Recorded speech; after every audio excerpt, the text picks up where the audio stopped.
Who's doing it? Who's gonna stop them? Crazy, insane homer in game 6. Hot, flaming, dumpster fire garbage. You're playing like that and you got Devontae back?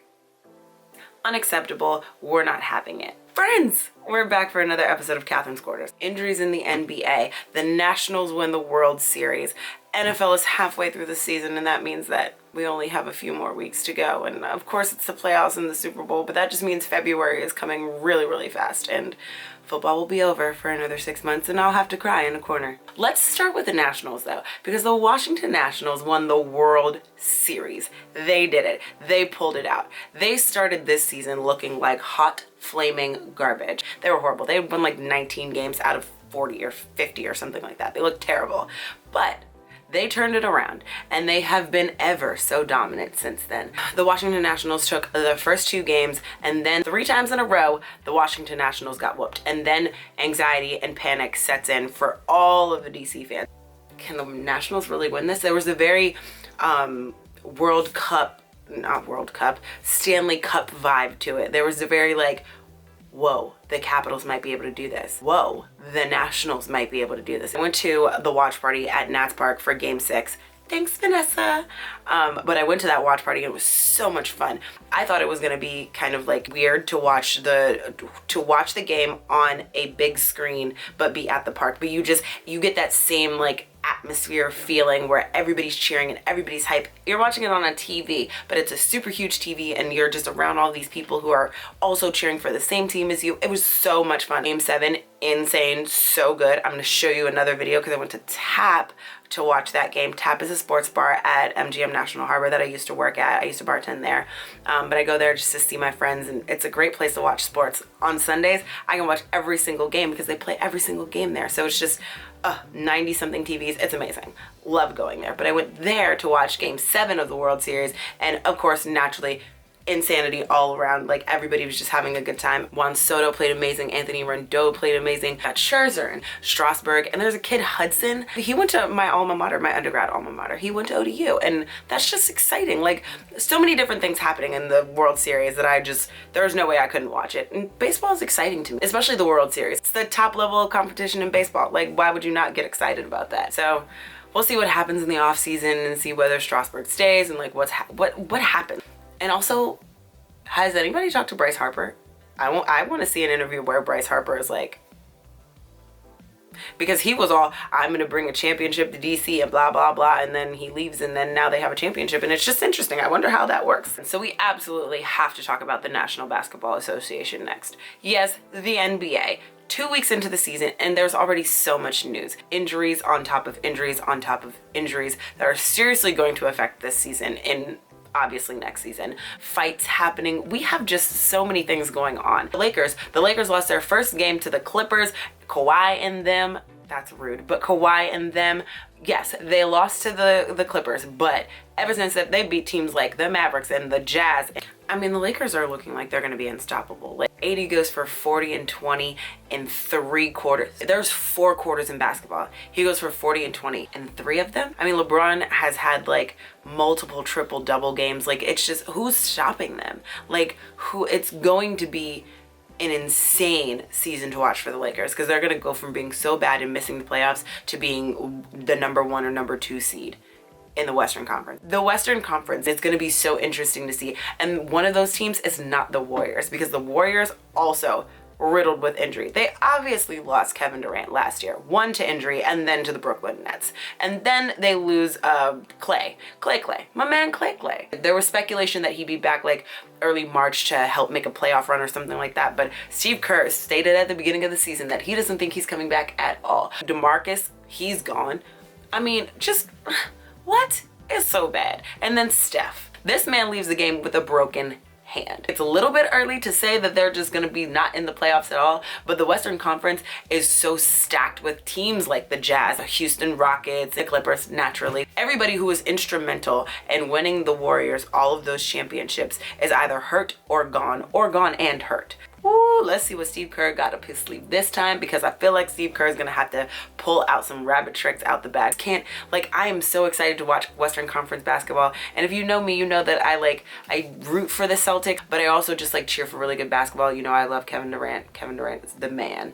But I am so not excited to watch Eastern Conference basketball for whatever reason, mostly because the Celtics are not going to be that great. They're going to be a team that we think should do really, really well and go far in the playoffs, but they're just not, and it's going to disappoint me, and I hate being disappointed.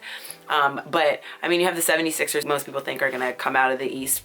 I mean, Joel Embiid and what's his name? What's that kid's name?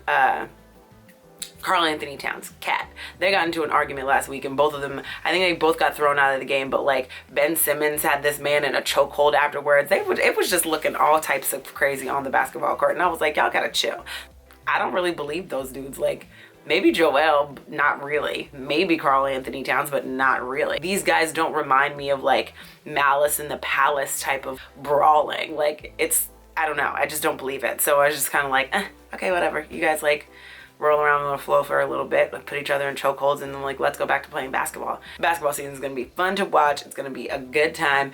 There are so many games happening. So Christmas games and January, I'm going to be so excited for basketball, because basketball is going to be at the point where it's who can make it and who's going to rise to the occasion of being the guy on their team. Who's going to come up short in big moments? Is everybody going to stay healthy? Because we know that the basketball season is a long one, and if you can't stay healthy, superstars get hurt all the time. Look at how it happened to Golden State. Golden State is literally the epitome of injuries happening and your team falling and failing because of that. Who knows what could happen? I love the unpredictability of sports. I love it. So friends, obviously I cannot do a vlog without talking about football. So I'm going to address the Eagles losing to the Cowboys first. It happened. I'm over it. Ugh. But we beat the Bears, so I'm happy about it, and we have a bye week this week. I don't understand what happened with Deshaun Jackson, because he's literally been out pretty much the whole season since week 2, and he came back for one play on one drive in Sunday's game, and then he was out again, and now he's on IR, and we had to bring in Jordan Matthews. He's been signed to our team twice already before, and Alshon's dropping balls. Nelson Aguilar, we know he's known for dropping balls. I'm just concerned because the next couple of weeks we have some big teams. We got to play the Patriots. I think our first game back from our bye is the Patriots. And the Patriots just lost to the Ravens. So I'm just hoping that the extra rest time will help remind them how to catch balls and help Carson Wentz get his life together. So I've addressed the Eagles-Cowboys game. The Cowboys just beat the Giants, so I don't care about that. Go to the Vikings next. And then they have to go to the Lions, and then they have to go to the Patriots. I'm pretty sure that's how that goes. They're at 5-3. We're at 4-4. I feel like they need to have 2 losses in the next 2 weeks, and we just need to win against the Patriots or whoever we play in week 12, which I can't remember off the top of my head. Also, Aaron Rodgers has been disappointing me lately. Not lately, because this past weekend happened and it was a travesty. They scored 11 points. Aaron Rodgers, 161 yards and 1 touchdown against the Chargers. The Chargers had 3 wins, I think, maybe 2. 161 yards and 1 touchdown. Sir, where is the Aaron Rodgers the week before who threw for 300 yards? Where's the other Aaron Rodgers the week before that who threw for 400 yards? What are you doing throwing for 161 yards? Unacceptable. It's just unacceptable. You are Aaron Rodgers, man. Aaron Jones is a great running back. He didn't have a great game. And also, can we talk about Davante Adams? Aaron Rodgers got Davante Adams back. We've been talking about how Aaron Rodgers for weeks has been doing all of this greatness without Davante Adams. Davante Adams is back, and 161 yards is what you give to me? Unacceptable here. Unacceptable. San Francisco 49ers are still undefeated. They done acquired Emmanuel Sanders, and he's looking like the Emmanuel Sanders of old, and then Matt Breida, Jimmy Garoppolo, and it's working for them. And the NFC is just this, the NFC is just crazy. The Hawks are playing, Russell Wilson is unbelievable, and I love that kid Tyler Lockett. And the New Orleans Saints, Teddy Bridgewater took over for Drew Brees when he hurt his thumb. Teddy Bridgewater won them 5 games. Drew Brees comes back and it's like nothing ever happened. It's like his hand never got broke. I don't know, man. He didn't break his hand, it was his thumb. So there's so much going on in the NFC. But who is messing with the 49ers? Who's gonna take them down? So in other news, Patrick Mahomes got hurt running a QB sneak, and he like dislocated his knee. Not like season ending, but he was out. And so Matt Moore has been playing in place of him. And Matt Moore hasn't been playing terrible, but obviously you want Patrick Mahomes over Matt Moore. But Mahomes he's been practicing, like full practice, and there is a possibility that he will play this weekend against the Tennessee Titans. Like I've said, Matt Moore has been playing well in his place. He's not the guy that you want leading your team into the playoffs, but like if he can win a couple of, you know, big time games while Mahomes is just rehabbing his injury and getting better or whatever the case may be, like that's a good place to be in. So we'll see if Mahomes plays on Sunday against the Titans. If not, then the next game they have is the Chargers. And although the Chargers just beat the Packers, we can't put all of our eggs in the Chargers basket. I don't have that much faith in them. I really think that was more of a Packers not doing what the Packers needed to do than the Chargers being that great of an offense and defense. But hey, we shall see.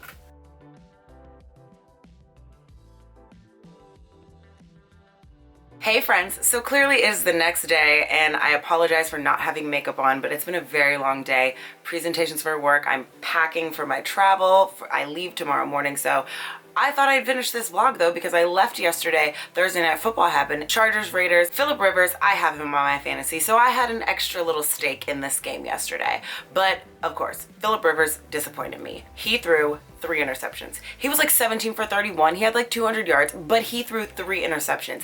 And the last interception he threw was the most crucial because it was 20 seconds left. They were down like 2 points and they just needed to get in field goal range. And this man throws his 3rd interception of the game. So then of course, the Raiders get the ball back, they win the game. Raiders defense played so insanely great though. 2 of Phillip Rivers' 3 interceptions were by Eric Harris. And then Carl Joseph, he was bottling up the run. He was playing big all over the field. The ending score of the game was 26-24, but it's not reflective of how that game went. Melvin Gordon had a pretty good day. He rushed over 100 yards. Austin Eckler had a pretty good day. Keenan Allen, obviously he had a good day, but it wasn't, Phillip Rivers played so terribly yesterday. So anyways, we enter week 10. This is crunch time, guys. Every game there are division winner implications and wild card implications. The stakes are too high. So this week, the Panthers-Packers game is gonna be an interesting one. I want Aaron Rodgers to redeem himself because that game the other day was a travesty. Another game I'm going to be watching very intensely because my Eagles have a bye week. The Cowboys-Vikings game. Now, if you remember, a couple of weeks back, the Eagles lost to the Vikings. Quite handedly, I might say. So either way, that game's going to be really, really good. We're going to be able to see how this Cowboys defense goes up against Dalvin Cook, Stephon Diggs. Adam Thielen's not going to play, but I'm not caring about that because Adam Thielen has done nothing for me in my fantasy this year. I mean, obviously, we're going to be looking for Zeke on the Cowboys offense, see what he's going to do, see if he gets back into his running groove. But the Vikings have a pretty good rush defense, so we'll see how that pans out. And it's a Sunday night game. Let's see if they live up to all of the hype of Sunday night. The Seahawks play the 49ers on Monday night, and this could be the first game that the 49ers lose. I mean, Russell Wilson has been playing out of his mind, but so has the San Francisco offense. Both defenses have been playing well. This is going to be a good, like, this Monday night game is going to be one of the better ones. And I just have to say, our Monday and Thursday night games have been pretty good this year. Like, we've been given a treat, ladies and gentlemen, and we need to be thankful for it. All right, friends, that's going to be it for this episode of Katherine's Quarters. Thank you so much for joining me. I'm going to finish packing my life away, but if you haven't done so already, hit the subscribe button below. And obviously, social media, I always tweet. Even if I don't do a vlog that week, I'm gonna be tweeting during the games, you can guarantee it. Even when I'm on travel, I still try and keep up. I have to tell you guys a story. I was in Prague for work. It was NBA playoffs, and I was like, how am I going to watch these games? Because obviously I was super, super invested. So in Prague, it's 6 hours ahead. If the game was coming on at 10:30, I would wake up at 4:30 in the morning in Prague, watch the game, go back to sleep for an hour, and then go to work for like 12 hours that day. It was craziness. I am always watching some sporting event, regardless of the time zone, regardless of the work travel. I am watching it. I am tweeting about it. I say all that to say, make sure you hit that subscribe button. All right, guys, thanks so much for watching. Appreciate you. Check you later.